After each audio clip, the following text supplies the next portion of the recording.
The night was bitterly cold, the kind that made even the city lights look harsh and distant. John Kenedy, a successful businessman known for his sharp mind and relentless work ethic, was driving home late from a corporate dinner. He had everything most people dreamed of: a beautiful home, a thriving company, and the respect of nearly everyone he met. But on that night, something far from boardrooms and balance sheets pulled his attention. As he slowed at a red light, his gaze caught the sight of a beat-up, faded sedan parked under a flickering street lamp. At first, it seemed like just another forgotten car on the side of the road. But then, John saw movement. A young woman in her 20s sat in the driver's seat, her head resting against the steering wheel, tears streaming down her face.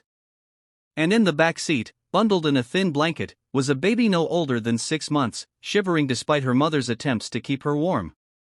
John's heart clenched. He couldn't look away. Something inside him whispered, "Stop. Don't just drive by." The light turned green, and cars behind him honked impatiently. John pulled over to the curb, parked, and stepped out. The mother immediately straightened up, alarm flashing across her tired eyes. She rolled down the window just enough to speak, her voice shaky. "Please, sir, I don't want any trouble. We'll move if this is your spot." John shook his head gently. "No, it's not that. Are you and your baby, are you living in this car?" The woman hesitated, shame burning on her face, then nodded. "I don't have anywhere else to go. Please, just let us be." Her words broke something deep inside John. He introduced himself, explained that he wasn't there to judge or to drive them away. The mother, whose name was Emily, finally opened up. She had once been a bright college student with dreams of becoming a nurse.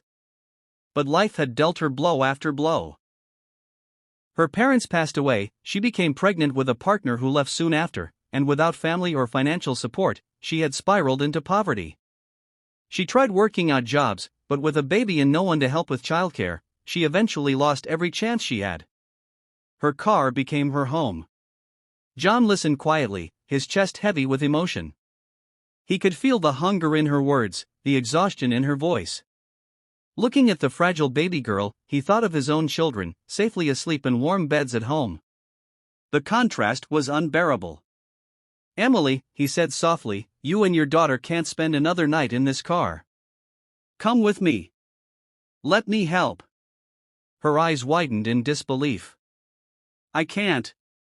I don't even know you. What if this is some kind of trick?" "I understand your fear," John replied, "but I promise you, my only intention is to help. I wouldn't forgive myself if I left you here tonight."